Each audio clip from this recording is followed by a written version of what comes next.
자, 제가 오프닝에서도 잠깐 소개해드렸지만 이 첫 번째 사건 정말 인간이 도대체 어디까지 사악해질 수 있을까 하는 생각이 절로 드는 그런 사건인데 자, 치매를 앓는 80대 여성의 집에 수차례 침입해서 성폭행을 한 남성, 50대 남성이죠. 오늘 영장 심사가 열렸다는데 일단 당시 사건 내용, 상황부터 좀 정리해 주시죠. 네, 지난 3월에 벌어진 사건입니다. 금천구의 한 다세대 주택에서 사고가 벌어졌는데요. 50대 남성이 피의자입니다. 80대 여성이 살고 있는 집에 들어가서 성범죄를 저질렀습니다. 치매를 앓고 있는 노인을 상대로 범행을 했고요. 당시에는 혼자 집에 있었다가 범행을 피해를 입은 것으로 확인되고 있습니다. 오늘 영장실질심사가 열렸는데요. 1시간 정도 진행됐습니다. 오전부터 진행돼 지금은 마쳤는데요. 들어갈 때도 나올 때도 묵묵부답이었습니다. 혐의를 인정하는지 어떠한 혐의인지 전부 인정하는지 시인하는지 아무리 물어봐도 대답하지 않았습니다. 오늘 이르면 결과가 나올 것으로 보입니다. 자, 그러면 이쯤에서 이번 사건 체크포인트 짚어보죠. 아들 기다리던 치매 노인입니다. 자, 일단 이 50대 남성 말이죠. 지금 일단 뭐 체크포인트 보니까 약간 어떤 정황인지는 이해가 가는데 어떻게 해서 그 집에 들어갈 수 있었던 겁니까? 일단 피해 여성, 80대 여성 같은 경우에 아들과 살고 있었습니다. 근데 아들이 이제 일을 하느라고 어머니를 집에 두고 이제 나갈 수밖에 없는 상황이었는데 이 아들이 언론 인터뷰에 한 바에 따르면은 예. 이 어머니가 치매 검사를 받은 적이 없지만 2년 한 반쯤 전부터 치매 증세를 보였다는 겁니다. 그래서 사실 혼자 있을 때 문을 열고 닫기가 어렵기 때문에 문을 열어놨다는 거고, 그리고 예전에 화재가 발생한 적이 있었는데 이때 화재가 나면은 어머니가 문을 열지 못하는 상황에서 불이 난다면은 정말 큰일 날 수도 있는 거잖아요. 그래서 그 이후로 그런 큰일 날 뻔한 경험이 있어서 그 이후로 이제 문을 잠그지 않았다. 그래서 이제 어머니가 문이 열릴 수 있는 그 집에 혼자 있었던 상황이다. 이렇게 설명을 했습니다. 그러니까 이 문을 닫아놓고 아들이 일을 나가면 어머니 혼자 집에 있는 동안 어떤 일이 벌어질지 모르니까 아들 입장에서는 그냥 문을 차라리 열어놓고 갔던 거군요. 자, 그런데 이 50대 남성 경찰에 붙잡히고 나서는 당연히 뭐 오리발을 내밀었다고요. 네, 처음에는 이제 자신의 범행을 부인했습니다. 그런데 이 물증이 남을 수밖에 없었거든요. 이 남성이 들락날락하는 CCTV가 있었습니다. 그리고 이후에 이제 한두 차례 걸쳐서 범행을 저질렀다 이렇게 시인을 하기는 했는데요. 일단 경찰은 집 근처에 있는 CCTV를 확인한 결과 남성이 범행 전 일주일 동안 이 피해 여성의 집을 수차례 침입했던 것으로 확인을 하고 있습니다. 다만 그 전 일주일보다 더 전은 일단 CCTV 영상 보존 기간이 만료됐기 때문에 더 범행이 있을 수도 있지만 CCTV 상으로는 확인할 수 없는 상태였습니다. 승현님, 이거는 지금 저는 저는 이런다고 해서 이 50대 남성의 범행의 어떤 무게가 줄어든다고는 생각하지 않지만 이 남성도 약간 지적 장애가 있다라는 얘기는 지금 자료에 적혀 있네요.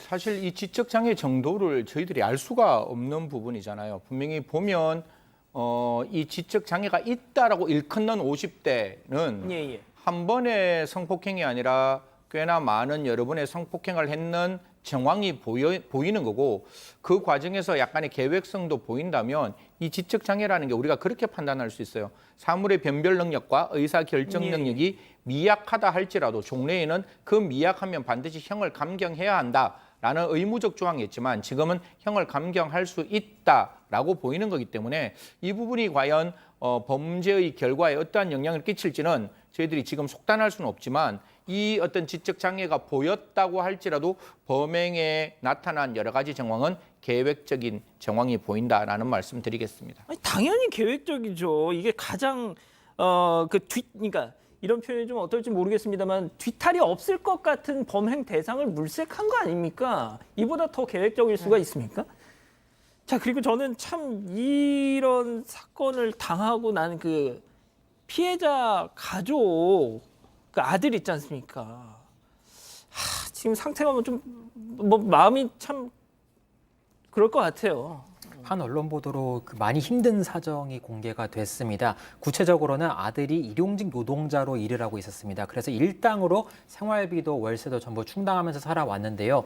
문제는 사건이 발생한 뒤부터 어머니의 상태, 피해자의 상태가 더 심각해져서 일을 나갈 수 없게 됐다고 합니다. 그래서 온종일 간병에만 힘쓰고 있다고 하는데요. 일단 경찰이 신변보호 조치와 더불어서 피해자의 생계비 지원을 신청하겠다고 입장을 밝혔고요. 당장 이 사건과는 별개로 피해자의 피해 회복을 위해서도 좀 도움이 절실한 상황입니다. 자, 변호사님. 네. 저는 진짜 이런 사람 신상 공개해야 된다고 저는 개인적으로 생각하는데. 예? 저도 개인적으로 이런 사람들 신상 공개를 하는 게 신상 공개 제도의 본질에 부합하지 않나는 개인적인 생각이 많이 드는데요. 이게? 예. 저는 그런 생각 많이 듭니다.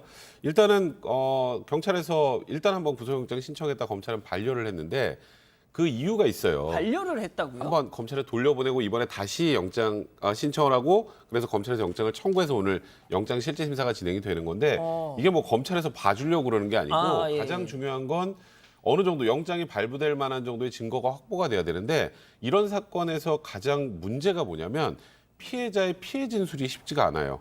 지금 말씀하셨던 것처럼 피해자가 80세 치매를 앓고 계신 예. 분이기 때문에 이분이 지금 피해 상황을 정확하게 진술하는 게 좀 어렵다면 증거 부족으로 영장 기각될 수도 있단 말이에요. 그래서 이제 검찰에서 반려를 했던 것 같고 그러다 보니까 이제 경찰에서 프로파일러까지 투입을 해서 이 사람의 이제 자백 진술 같은 것들 좀 받아내고 그리고 이런 사건에 이제 나머지 증거라고 생각할 수 있는 CCTV 예. 그리고 피해자의 현재 몸 상태 이런 것들을 기초로 해서 영장을 재청구한 것이기 때문에 이번 영장은 발부될 가능성이 높고요. 저도 아까 앵커 말씀하셨던 것처럼 이런 사람 신상을 공개해야 하는 것 아닌가라는 생각이 먼저 듭니다. 예.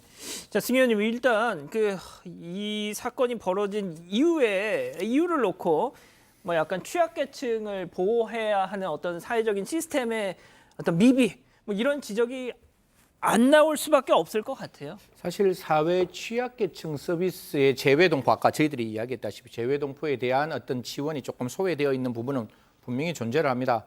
사실 피해자의 아들 측에서는 이런 이야기를 하죠. 어머니가 건강보험에 가입되어 있지만 장기 요양 등급 판정을 받고 서비스를 지원받을 수 있다는 사실은 알려지지 않았다. 이런 이야기를 하고 있는데요.